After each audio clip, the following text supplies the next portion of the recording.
What's good, neighborhood? It's your man, Marq Nash. It appears Alycia Baumgardner has been cleared by the WBC in regards to her PED allegations. And guess what? Lou Dibella ain't having it. He got a lot to say about that. And we're going to talk about all of that and more in this video. You don't want to miss this one. Let's run the intro. This that squad sound. This is madness.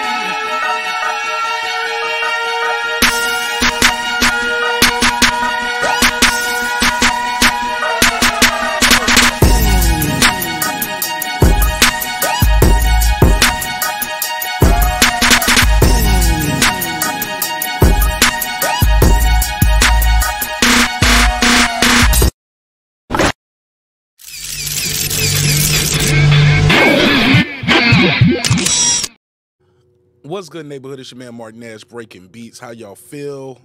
What's the deal? What up? Man, we got a lot to talk about on this episode. What up, gangsta? Before I do that, though, please take the time to smash the like button. Please tap that like button. And if you do feel so whelmed to do so, share the content. Let people know where you are at and where they can find great content, just like you just did. All right, let's just jump right into this. So Alycia Baumgardner, as you know, had failed a PED test, or should I say had an adverse finding, okay? Had an adverse finding. I mean, I don't want to get sued out here. Hold up, you know what I'm saying? Somebody might put a case on me. But let's talk about it. Now I'm gonna read through this statement, and I'll timestamp this video so y'all can fast forward through it, because I feel like it's important to read this statement in its entirety, because most of y'all ain't gonna read it. Most of y'all aren't even gonna go to the WBC's website and do your due diligence. You're just gonna take clips from Twitter, Instagram, and whatever and run with it. So let's read this in detail, all right? And it goes as follows, and it reads as following. As it's been widely publicized, a sample collected from the WBC Super Featherweight World Champion Alycia Baumgardner on July 12th, 2023, in connection with her July 15th, 2023 title against Christina Leonardo in Detroit, Michigan, yielded an adverse analytical finding for a banned substance. The adverse finding, you get what I'm saying? That means somebody might have popped dirty. All right.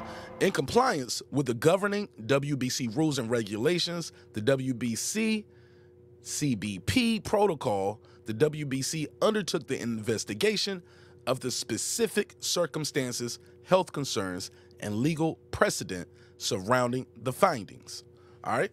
The WBC convened its results management unit that included experts in scientific, nutrition, and legal matters to investigate, analyze, and evaluate all the available facts and evidence, and to recommend to the WBC how to proceed in that particular case. Y'all still with me, right? All right, stay with me. The WBC management unit provided Ms. Baumgardner's team with sufficient opportunity to mount an extensive and vigorous defense of Ms. Baumgardner, which they did. The WBC fully evaluated Ms. Baumgardner's position by, among other measures, engaged the services of an expert consultant and availing itself of the services of the expert nutritionist and a chemist. Still with me? That means we evaluated Ms. Baumgardner's position. We got experts involved too. All right. Where we at? We right here. While there was sufficient evidence to support the validity of the anti-doping test that yielded the adverse finding, the defense Ms. Baumgardner presented put into question whether the adverse finding resulted from an intentional act or from a non-intentional contact with, how you say it again? Speed. Misterolone. Misterolone. There we go. Sorry, I'm a decent reader, but yeah, I'm not used to naming drugs. Here we go. I know how to say weed though. Respectfully. All right, here we go. The WBC Board of Governors ruling is based on 1, the facts known to the WBC at the time of the ruling; 2, generally accepted scientific principles to the specific case at hand; and 3, the interpretation of the information in the laboratory reports, and 4, credible, reliable, and relevant health-related scientific literature. All right, so that's what they base their ruling on. It continues. We almost done. Based on the adverse findings in Ms. Baumgardner's A sample, and considering all factors both sides presented, the WBC arrived at the conclusion that there was no conclusive justification to reject the accuracy of the adverse findings based on the evidence and arguments, the response and supplemental information presented. However, the same evidence and arguments do not conclusively support Ms. Baumgardner's intentional ingestion of merstolone for performance enhancement purposes. In closing, it goes like this. Accordingly, the WBC found Ms. Baumgardner not guilty of intentional ingestion or consumption of a banned substance for performance enhancement purposes, and confirmed her as the reigning WBC featherweight world champion. In addition, the WBC ruling that 1, the accuracy and validity of the adverse findings justifies placing Ms. Baumgardner on probation for 1 year from the date the sample yielded the adverse findings. And that was on or until, so that will be until July 2024. Here we go. Ms. Baumgardner shall be subjected to a series of random anti-doping tests at her own cost, which frequency shall be determined by VADA. So that means she's gonna have to get tests randomly, and she got to pay for it, and they decide how often. So they can tell her every 3 months, or they can tell her every 3 weeks. If they wanted to, they can test on Monday, Wednesday, and Friday. That's up to them. It continues. Number 3. If there is an adverse finding concerning any of Ms. Baumgardner's samples or a whereabouts failure during her probationary period for the 6 months thereafter, the WBC shall immediately and without further inquiry take immediate action against Ms. Baumgardner under the WBC Clean Boxing Program protocol, and Ms. Baumgardner and the WBC will work together to design and implement her participation in an anti-doping prevention program directed to active female boxers. All right, let's unpack. All right, now, if that seemed like a lot of information and you're still a little bit confused, don't feel bad. Lou Dibella feels the same way. Let's go to his tweets. All right, so the Hall of Famer is not happy with these results. Now, keep in mind, full disclosure, Lou Dibella does have a dog in this fight. And I mean, I use the word dog loosely, not talking about the woman in question. His fighter was the opponent for Alycia Baumgardner, so he does have a sort of bias in this case. So full disclosure on that part. So let's scroll down. The Hall of Famer Lou Dibella, he responded with this. Well, shout out to Dr. Martin Luther King, rest in peace. He said, hey, look. He said, epic, boxing, effery. He said, boxing, what does this even mean? Based on the adverse finding and considering all factors, the WBC arrived at the conclusion that there was no conclusive justification to reject the accuracy of the adverse findings based on the evidence and the arguments. Keep in mind, Lou Dibella is a graduate of Harvard Law School. You get what I'm saying? That he's reading this like, what the hell? Shots fired! He's reading like shots fired, but no, he's reading this like, what the hell is going on? What the hell is going on? He continued, he said, not guilty of intentional ingestion. I can't F with boxing. Let's stop making believe that there is any PD regulation in boxing. Nothing is consistent, enforced, rational, or clean. Boxing is unclean. And I'm not just talking about PD tests. Wow, that's what I meant to play the shots fired for. Shots fired! Yeah, give it to him again. Shots fired! Shots fired! All right, so it appears what they're saying, right? And I'm just gonna try to unscramble some of this word salad. The key thing is she didn't intentionally ingest it. That doesn't mean she didn't have it in her system. She still had it in her system. It just wasn't intentional. Now, I think what the WBC, Alycia Baumgardner, could have and probably should do, just for the sake of the sport, release the information. Because it was an adverse finding. You say you considered all factors. What are the factors where it was okay for her to accidentally ingest this? What are the factors?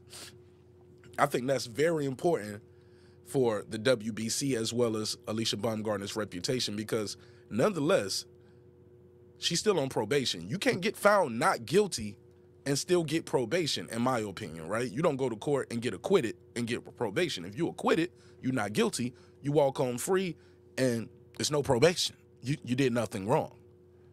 You don't get probation and acquitted. You know, I got to put a case on that. But it appears that the WBC said there's nothing wrong, and they have arrived to this conclusion that there was no conclusive justification to reject their accuracy. So that means that the tests are accurate. Simple as that. But they considered the evidence and arguments as well as the supplemental information presented. So I'm curious, what was her reason for saying she accidentally or inadvertently ingested or consumed the product that made her fail the test? In layman's term, what happened?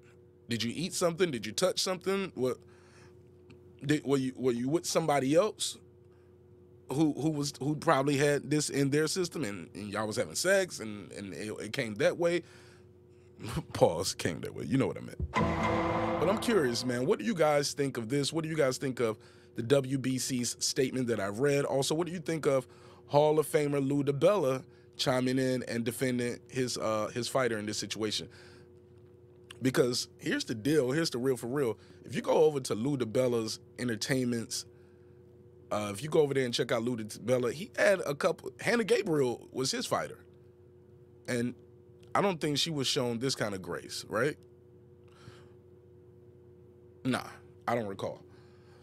So we'll talk about it. It's your man Marq Nash breaking beats. Maybe she was, though. Let me do a quick research on that, because I didn't follow up on that. But last time I checked, Hanna Gabriels, she was on there crying, saying, hey, look, it happened because of something she was doing with a dog. That's why she failed her test. Hanna Gabriels. Let me see real quick. All right, I'm back. You guys, it only took a second for y'all, but it took me about 30 minutes, and I did find this. The WBC, this is their findings on Hanna Gabriels, and you can pause this and zoom in so you can read it, or go to her Instagram page, and it's over there as well. It's in Spanish as well as English. And in a nutshell, it sounds like the same thing happened here. They gave her a bye for accidental ingestion or consumption or having these products in her body from the dogs. Her situation was clobesterol, or not clover. I said clobesterol, clobestol or something like that. Regardless, something that was in the medicine she was giving her puppies. But it's the same thing. They pretty much said, hey, it wasn't on purpose, so it's okay.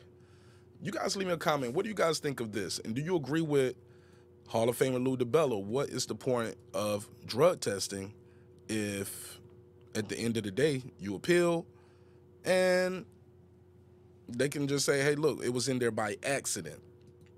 Accident or not, as athletes, should you be responsible for what you're around, what's in your body? What do you guys think of this? Also, let me know what do you think is going to be the outcome as far as the fallback from this? Because here's the deal. When you suspend the people, right, it's retroactive almost. So from the day she popped, how about this? The suspension doesn't start and the probation doesn't start from today or the day they come up with their decision. It's from when you pop, so 6 months ago. So basically, she really only has a 6-month suspension because she's been out for 6 months anyway. that's the problem that a lot of people have too. Also, I believe in when it comes to, and this is my personal opinion, and you guys can have at it with what you believe yourself. When I talk to fighters about what's the way, what is the plan to clean up the sport, right?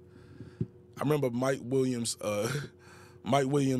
Sr. famously told me, Mark, it ain't nothing you're gonna do. Check out what homie told me. And what can we do to clean up? You asking clean up the sport as far as the peds and shit? Yeah, about the PEDs and things like that. You ain't cleaning it up. Mm. These jokers are going to continue. Hold on, another one. Damn. Nah, man, I'm being honest. Hey, Mark, they're going to continue to find ways to cheat, bro. For real, man. These motherfuckers taking these peds. They getting extra IVs. They getting the asthma pills and stuff, man. Opening up their lungs, bro. That's just what they do. Whoever get caught, they get caught. You know what I'm saying? My son home training hard and taking fucking gummy vitamins. We probably need to start doing some shit, bro. You know what I'm saying? It's not. I'm keeping it truthful, dog. They're gonna always sneak and find ways, Mark. You ain't cleaning it up. Boxing been around forever. You ain't cleaning it up. If you get caught, you get caught. And then from there, we went on to have a conversation, which I want to pose back to you guys. Should the penalty be stiffer? Should the penalty be more of a hefty penalty instead of 6 months or a year? Michael Williams Sr., and you can go back and check one of my many interviews with Michael Williams Sr. and Jr., always entertaining. He says, Mark, 3 years. First time, 3 years. Second time, for life. That's it. This ain't baseball. Ain't no 3 strikes. No. This is boxing. You mess up one time or you have an accident, I get it. But you can never have this accident again. So you're out of here. For life. But y'all leave me a comment on this video. Let me know what y'all think of the video and what do y'all think can be done to clean up the sport. Also, let me know what you think of the WBC's take on Hanna Gabriels as well as Alycia Baumgardner. It's your man Marq Nash, Breaking Beats, where we break down business, entertainment, art, technology, sports, and steroids. And anything else you and I feel like talking about. It's a hip-hop political sports show with a comedy twist. We like to let the jokes fly. You know why life is serious enough. Life getting real serious in women's boxing and in the world of PD usage. Let me know what y'all think of this, man. I'll see you in the next one. Peace.